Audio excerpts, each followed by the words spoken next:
ഇതാണ് നമ്മളുടെ honey museum. ഇന്ത്യയിലെ ആദ്യത്തെ ഹണി മ്യൂസിയമാണ്, ലോകത്തെ രണ്ടാമത്തെയും ഹണി മ്യൂസിയമാണ്. നമ്മളിവിടെ വരുന്ന ആളുകൾക്ക് തേനീച്ചകളുടെ ലൈഫ് സൈക്കിളിനെ കുറിച്ചുള്ള എക്സ്പ്ലനേഷൻ ഡെമോൺസ്ട്രേഷനാണ് നമ്മളിവിടെ ചെയ്യുന്നത്.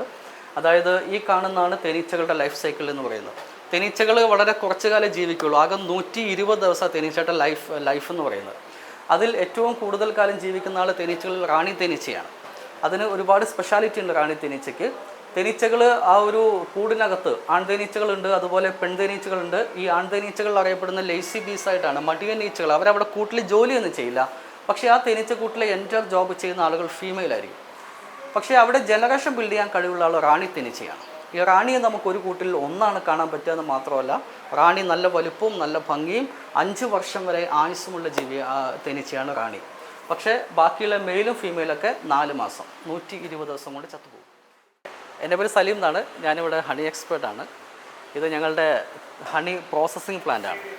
തേൻ നമ്മൾ പ്രോസസ്സ് ചെയ്യുന്നത് ഇവിടെ വെച്ചിട്ടാണ്.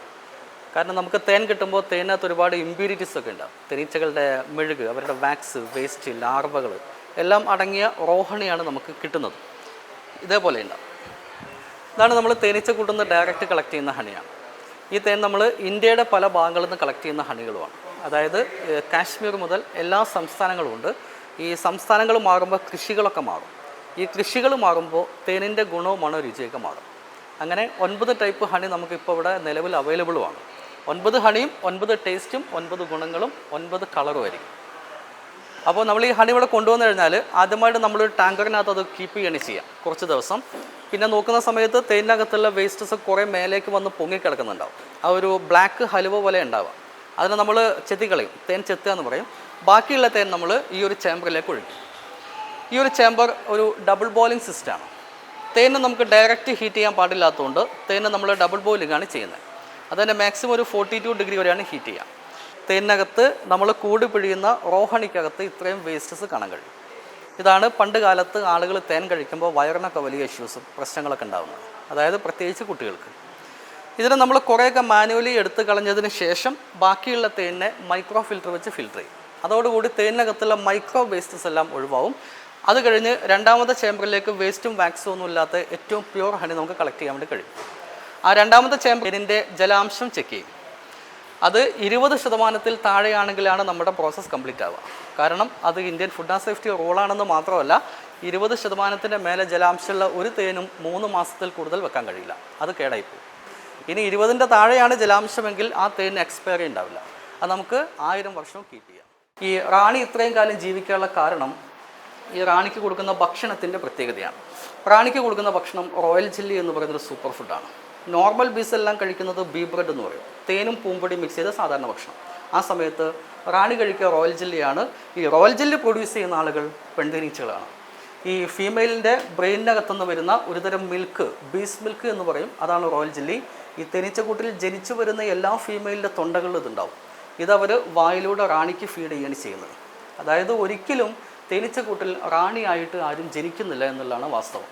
ജനിക്കുന്നതൊക്കെ ഒന്നുകിൽ മെയിലായിട്ട് അല്ലെങ്കിൽ ഫീമെയിലായിട്ട്. ഈ ഫീമെയിലിൽപ്പെട്ട ഒരാൾ അവിടെ റാണിയായിട്ട് മാറുകയാണ് ചെയ്യുന്നത്. അതായത് അത് സെലക്ട് ചെയ്യുന്നത് ആ തേനീച്ചക്കൂട്ടിൽ തന്നെയുള്ള ഏറ്റവും സീനിയർ ആയിട്ടുള്ള പെൺതേനീച്ചകളാണ്. നമ്മുടെ ഭാഷയിൽ പറഞ്ഞാൽ അവർ ക്യാബിനറ്റ് പദവിയുള്ള ആളുകളാണ്. അവർ സെലക്ട് ചെയ്യുന്ന ഏതെങ്കിലും ഒരു സ്ട്രോങ്ങസ്റ്റ് ലാർവ അതിന് റോയൽ ജെല്ലി ഫീഡ് ചെയ്യും. ഈ റോയൽ ജെല്ലി കഴിച്ച് 15 ദിവസം കൊണ്ട് അവൾ റാണിയാക്കി മാറ്റപ്പെടും. തലയുടെ ഒരു സ്ട്രക്ചറാണ് ഈ കാണുന്നത്.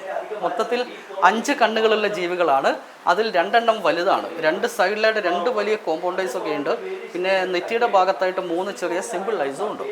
ഈ 5 കണ്ണുകളിലായിട്ട് 1000കണക്കിന് ലെൻസുകളും അവർക്കുണ്ട്. അതുകൊണ്ടാണ് ഈ തേനീച്ചക്കൂട്ടിലേക്ക് നമ്മൾ കല്ലൊക്കെ എടുത്ത് എറിഞ്ഞു കഴിഞ്ഞാൽ അതിനെ കൃത്യമായി സെൻസ് ചെയ്യാനുള്ള കഴിവുണ്ട്. കല്ല് വരുന്ന സ്ഥലവും എറിഞ്ഞ ആൾക്ക് ഒരു മനസ്സിലാകും, കൃത്യമായി എറിഞ്ഞ ആളെ തന്നെ അവർ അറ്റാക്ക് ചെയ്യും. അതുകൊണ്ടാണ് ഈ തേനീച്ചക്കൂടിനെ എന്തെങ്കിലും ചെയ്തിട്ട് നമ്മൾ വെള്ളത്തിൽ മുങ്ങിക്കിടന്നാലും അവർ തലയ്ക്ക് മുകളിൽ വന്ന് നിൽക്കാനുള്ള കാരണം. ഈ സെൻസിങ് കപ്പാസിറ്റി ഒക്കെ വളരെ കൂടുതലുള്ള ജീവികളാണ് തേനീച്ചകൾ എന്ന് പറയുന്നത്. ചേമ്പറിൻ്റെ കപ്പാസിറ്റി 300 കിലോ ആണ്. അത്രയും ക്വാണ്ടിറ്റി വൺ ടൈം ചെയ്യാൻ പറ്റും. ആ സമയത്ത് ഇങ്ങനെയുള്ള ഒരു 15 ലിറ്റർ വെള്ളം വരെ നമുക്ക് കിട്ടും ചുരുങ്ങിയത്. ഇത്രയും കാര്യങ്ങൾ കഴിഞ്ഞാൽ നമുക്ക് തേന് ഈ ഒരു ഫോമിലേക്ക് മാറും. പ്രോസസ്ഡ് ഹണിയാണ്. ഈ തേൻ നമുക്ക് എന്ത് ചെയ്യാം, ധൈര്യമായിട്ട് കഴിക്കാം, എത്ര കാലവും വെക്കാം. ഇതിൽ വേസ്റ്റും വാക്സും ഒന്നും ഉണ്ടാവില്ല. ജലാംശത്തിൻ്റെ അളവ് 20% താഴെ ആയതുകൊണ്ട് എക്സ്പയറി അതും ഉണ്ടാവില്ല. 1000 വർഷം വെക്കാം. പക്ഷേ ഈ തേൻ നമുക്ക് 3 മാസത്തിൽ കൂടുതൽ കീപ്പ് ചെയ്യാൻ കഴിയില്ല, കഴിക്കാനും പറ്റില്ല. കാരണം ഒരുപാട് വേസ്റ്റസ് ഉണ്ടാവും, ജലാംശത്തിൻ്റെ അളവ് വളരെ കൂടുതലാണ്. തേനിനകത്ത് ജലാംശത്തിൻ്റെ അളവ് കൂടിക്കഴിഞ്ഞാൽ അതിനകത്ത് ഈസ്റ്റ് വളരെയാണ് ചെയ്യുന്നത്. ഈസ്റ്റ് വളർന്നാൽ ആ തേന് പുളിക്കും, ഫെർമെൻറ്റേഷൻ ആവും. ഈ ചില ബോട്ടിൽ കണ്ടിട്ടില്ലേ, നമ്മൾ ഓപ്പൺ ചെയ്യുന്ന സമയത്ത് ഗ്യാസൊക്കെ ഫോം ചെയ്യുന്നുണ്ട്. അതുപോലെ ഇതേപോലെ ടോപ്പിൽ പത ഇങ്ങനെ പൊങ്ങി വരും. ഈ 2 കാര്യങ്ങൾ കണ്ടാൽ തേൻ കഴിക്കാനും പാടില്ല. അതാണ് കേടായ തേൻ. കാരണം തേന് ഓപ്പോസിറ്റ് റിയാക്ഷൻ ഫുഡാണ്. നമ്മൾ നല്ല തേൻ ത്രിദോഷങ്ങളെ ഇല്ലാതാക്കും. അഷ്ടാംഗ ഹൃദയപ്രകാരം അങ്ങനെയാണ്. വാദം, പിത്തം, കഫം ഇതിനെ ഇല്ലാതാക്കാനും ബോഡിയിലേക്ക് തരാനും തേന് കഴിയും. കേടായ തേൻ അത് തരികയും ചെയ്യും. അതുകൊണ്ടാണ് ഈ 6 മണിക്കൂർ നീളുന്ന ഇത്രയും വലിയൊരു പ്രോസസ്സ് നമ്മൾ തേന് ചെയ്യാനുള്ള കാരണം. ഓക്കെ, അപ്പോൾ നമ്മുടെ പ്രോസസ്സിങ് പ്ലാന്റിൽ നമ്മൾ ചെയ്യുന്ന കാര്യമാണ് ഇപ്പോൾ പറഞ്ഞത്. നമ്മുടെ ഹണി ഈ ഒരു പ്രോസസ്സിങ് കഴിഞ്ഞിട്ടാണ് നമ്മൾ പാക്കിങ്ങിലേക്ക് പോകുന്നത്. ആ ഒരു ഹണിയാണ് നമ്മളിവിടെ സെയിലിന് വേണ്ടി വെച്ചിരിക്കുന്നത്. അതുപോലെ ഇതാണ് വാഗൽ ഡാൻസ്. തേനീച്ചകൾ പെട്ടെന്ന് പോയിട്ടൊരു പൂക്കളിൽ നിന്ന് തേൻ കളക്ട് ചെയ്യില്ല. അവർക്ക് സിസ്റ്റമാറ്റിക്കായ രീതികളുണ്ട്. അതായത് അവരുടെ കൂട്ടത്തിൽ ടെസ്റ്റർ ബി ഉണ്ട്. ഈ ടെസ്റ്റർ ബി ആണ് ആദ്യം പൂക്കളിലേക്ക് പോകുന്നത്. എന്നിട്ട് പൂന്തോട്ടം കണ്ടുപിടിച്ച് ആ പൂക്കളിലെ തേൻ അവൾ കളക്ട് ചെയ്ത് ടോക്സിക് ആണോ അല്ലെന്നൊക്കെ നോക്കും. നല്ലതാണെങ്കിൽ അവൾ തിരിച്ച് കൂട്ടിൽ വരും, നല്ലതല്ലെങ്കിൽ അവൾ ചത്തുപോകും. അവൾ ചാവേർ തേനീച്ചയാണ്. നല്ലതാണെങ്കിൽ തിരിച്ച് കൂട്ടിൽ വന്നിട്ട് അവൾ ആ പൂന്തോട്ടവുമായി ബന്ധപ്പെട്ട എല്ലാ കാര്യങ്ങളും ഡാൻസ് ചെയ്തുകൊണ്ട് കാണിച്ചു കൊടുക്കും. ഡാൻസ് ചെയ്യുന്നത് ഇങ്ങനെയാണ്. ഈ സൂര്യനിലേക്ക് അഭിമുഖമായിട്ട് നിൽക്കും, പൂക്കളിലേക്ക് തിരിഞ്ഞു നിൽക്കും. ഈ ഡാൻസിന് നമ്മൾ വാഗൽ ഡാൻസ് എന്ന് പറയുന്നത്. ഇങ്ങനെ ഡാൻസ് ചെയ്യുന്ന സമയത്ത് അവളിങ്ങനെ വേവായിട്ട് ഡാൻസ് ചെയ്യും. ഈ ഓരോ വേവും സൂചിപ്പിക്കാൻ 110 മീറ്ററാണ് സയൻറ്റിഫിക്കലി. ഇങ്ങനെ എത്ര വേവിൽ അവൾ ഡാൻസ് ചെയ്യുന്നുണ്ടോ അത്രയും ദൂരമായിരിക്കും ഹൈവേ ടു ഫ്ലവേഴ്സ് ഡിസ്റ്റൻസ് എന്ന് പറയുന്നത്.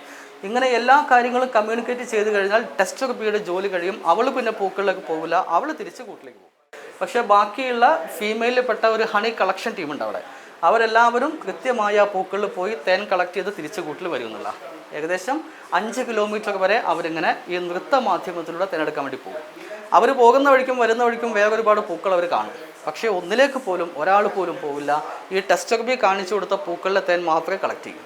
അതുകൊണ്ടാണ് തേനീച്ചകൾ എന്തെടുത്താലും പ്യൂറാന്ന് പറയാനുള്ള കാരണം. ഇതെല്ലാം കണ്ടുപിടിച്ചിട്ടാണ് അദ്ദേഹം പുസ്തകം എഴുതിയത്. അതിനാണ് 1973 നൊബേൽ പ്രൈസ് എല്ലാം കിട്ടിയത്. ഇന്ന് ഇദ്ദേഹത്തിൻ്റെ കണ്ടുപിടുത്തങ്ങളൊക്കെ ബേസ് ചെയ്തിട്ടാണ് ലോകത്തെ എല്ലാ പഠനങ്ങളും ഇന്ന് നടന്നുകൊണ്ടിരിക്കുന്നതല്ല.